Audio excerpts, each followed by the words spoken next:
कहया जाई। हुक्मी होवन जी हुक्म मिलै बड़ियाई।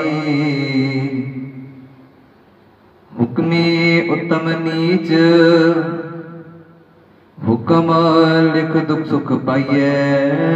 एक ना हुक्मी बख्शीश एक हुक्मी सदा पवाइए। हुक्मे अंदर सब को बाहर हुक्म ना कोए।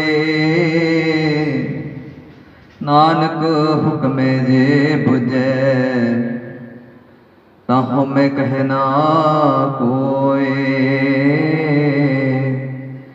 नानक हुक्मे जे बुझे ताहो मैं कहना कोए। साहिब सच्चे पातशाह मालिक गुरु गरीब निवाज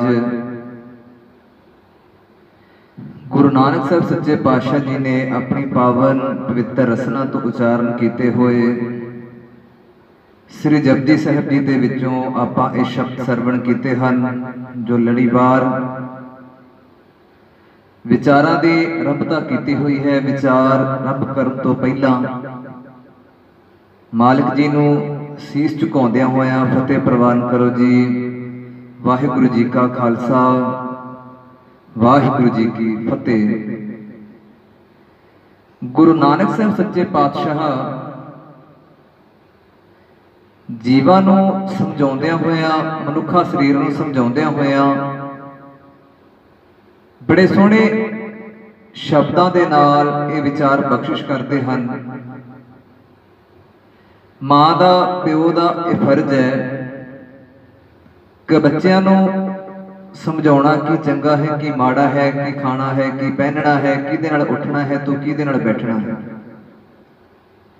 मां नूं पता आ प्यो नूं पता आ कि जे बच्चा नशा करेगा तो वो शरीर वास्ते बहुत नुकसानदायक है।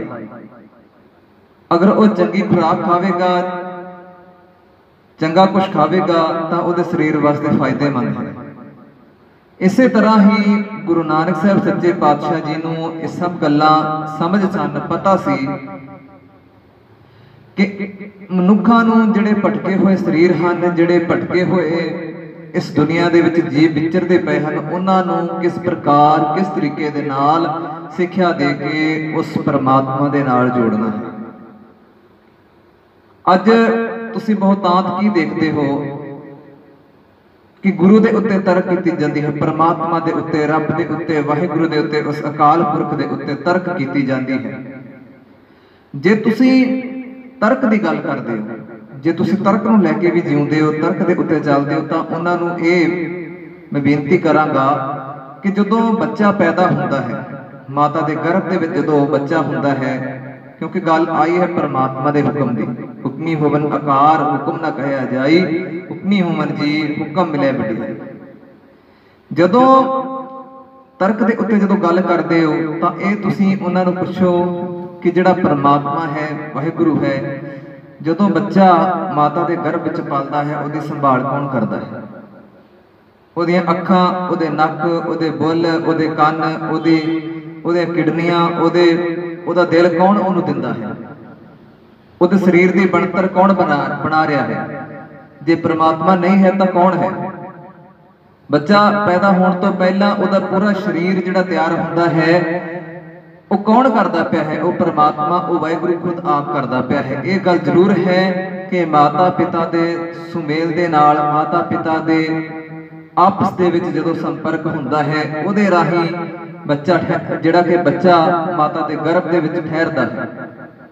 पर जो उहदा आकार है जो उहदा शरीर है जो उहदा अखां कन नक बुल जो शरीर के अंग हैं वो परमात्मा की होंद दे विच रह के विकसित होंदे हन। हुक्मे अंदर सबको हुक्मी होवन आकार हुक्म ना कहया जाई।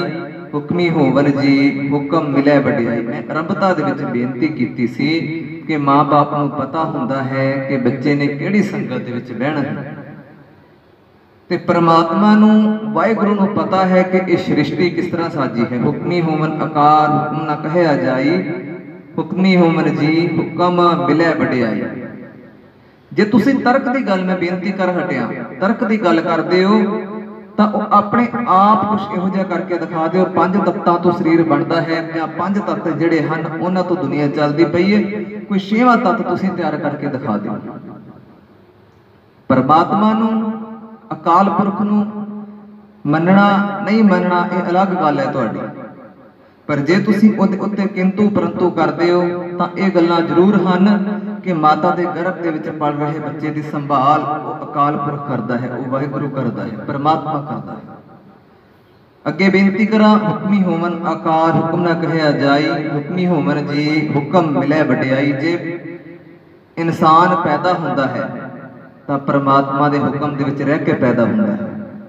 जे इंसान इस दुनिया तो जाता है, शरीर त्यागता है, कोई बचपन के विच चलिया जाता है, कोई जवानी की दहलीज से पैर धरते, कोई बुढ़ेपे के उत्ते, कोई रोड एक्सीडेंट विच, कोई किसी बीमारी के कारण, या कोई किसी तरह बहाना बनता है इस दुनिया तो जान का, वो भी वाहिगुरू के हुक्म के मुताबिक चलता है। हुक्म के विच आया है, हुक्म के विच ही वो जा रहा है। हुक्मी होवन आकार हुक्म ना कहया जाई, हुक्मी होवन जी हुक्म मिले वडियाई। ते परमात्मा दी रजा दे विच रह के गुरु दे हुक्म नूं खिड़े मथे स्वीकार करके ਉਹਦੇ ਦਿੱਤੇ ਹੋਏ ਸਿਧਾਂਤ ਤੇ ਉਹਦੇ ਦਿੱਤੇ ਹੋਏ ਨਿਯਮ ਨੂੰ ਆਪਣੀ ਜ਼ਿੰਦਗੀ ਦੇ ਵਿੱਚ ਢਾਲ ਕੇ, ਆਪਣੀ ਜ਼ਿੰਦਗੀ ਦੇ ਵਿੱਚ ਫੋਲੋ ਕਰਕੇ ਜਦੋਂ ਮਨੁੱਖ ਚੱਲਦਾ ਹੈ ਤਾਂ ਪਰਮਾਤਮਾ ਦੀ ਪ੍ਰਸੰਨਤਾ ਪ੍ਰਾਪਤ ਕਰਦਾ ਹੈ। ਹੁਕਮੀ ਹੋਵਨ ਆਕਾਰ ਹੁਕਮ ਨਾ ਕਹਿਆ ਜਾਈ, ਹੁਕਮੀ ਹੋਵਨ ਜੀ ਹੁਕਮ ਮਿਲੇ ਵਡਿਆਈ। ਹੁਕਮੀ ਉੱਤਮ ਨੀਚ ਹੁਕਮ ਲਿਖ ਦੁੱਖ ਸੁਖ ਪਾਈਏ, ਇੱਕ ਨਾ ਹੁਕਮੀ ਬਖਸ਼ੀਸ਼। ਤੇ ਦੁੱਖ ਅਤੇ ਸੁੱਖ ਜਿਹੜੇ ਹਨ, कई बार ना असी शरीरक तौर पर जो बहुत ज़्यादा दुखी होंगे तो मन के विच एक रोस पैदा करते हैं परमात्मा के प्रति। परमात्मा के प्रति असी एक बड़ा रोस पैदा करते हाँ, उलामा पैदा करते हाँ, किसी का माड़ा नहीं किया पर दुख बड़े आए हैं जिंदगी। मैं बेनती पहला भी कई बार की है कि सिख धर्म को पढ़ लवो, सिख इतिहास को पढ़ियो। जदों तुसी इतिहास को पढ़ोगे, उन्होंने वाचोगे, उहदे विच जिहड़ा कोई सिद्धांत दिता होया है, जो कथा कहानियां साडे सामने आउंदियां हन, वो एक साडा जिहड़ा कि जिन्हां दे जिहड़े साडे पैरोकार हन, उन्होंने सानू एक जिंदगी जीवन का एक वखरा सिलेबस दे के गए हैं, एक सिद्धांत दे के गए हैं कि दुखों के विच भी किवें खुश रहना है। सिख इतिहास दी अहम घटनावां आपां अरदास विच कई बारी बोलदे हुंदे आ ना, बच्चियां दे जदों गलां दे विच मावां दे गलां विच जदों हार पाए सन ते सोहला साहिब दा पाठ करन तो बाद शुकराना करदे सन परमात्मा दा कि तेरा शुक्र है, तेरे भाणे अंदर दिन बतीत हो गया वा ते रात भी इदां ही आनंदमई बतीत करेंगे। जिहड़ी रात है वो भी आनंदमई बतीत होवे, दिन तो तेरे भाणे दे विच गुजर गया है ते अगला जिहड़ा कल वाला दिन चढ़ना है वो भी तेरे भाणे च गुजरे। उन्हां मावां ने बच्चियां दे टोटे करवा के गलां दे विच हार पा लै पर शुकराना कीता। जिथे माड़ी जी शरीर नूं खरोच आ जावे, माड़ी जी दुख आ जाण तां रब नूं उलामा ना दिया करो, सगों उस तकलीफ का डट के मुकाबला करो। उन्होंने ज्यादा तकलीफां ते नहीं ना साडे कोल अज ना साडे सिर ते कोई औरंगजेब बैठा है, ना साडे सिर उत्ते कोई सुच्चा आनंद बैठा है, ना कोई सूबा सरहंद बैठा है। किसी प्रकार का कोई इदां दा हुक्म जारी नहीं हुंदा कि जिहदे नाल साडे सिरां दे मुल पे। ठीक है, सरकारां किते ना किते सिखां दे विरोध विच चलदियां जरूर नहीं, पर वो जिथे जिथे चलदियां ने तकरीबन उन्होंने जवाब देने वाले समय समय मुताबक पैदा भी होंदे रहे। हुण भी उन्होंने जवाब देने वाले पैदा होंदे हन ते जवाब दिंदे भी हन, ये नहीं है। पर पहला वर्गी हनेर करदे नहीं सी, जदों ਸਿੰਘਾਂ ਦੇ सिरां दे मुल पैंदे सन, उन्होंने घर छड्डने पैंदे सन।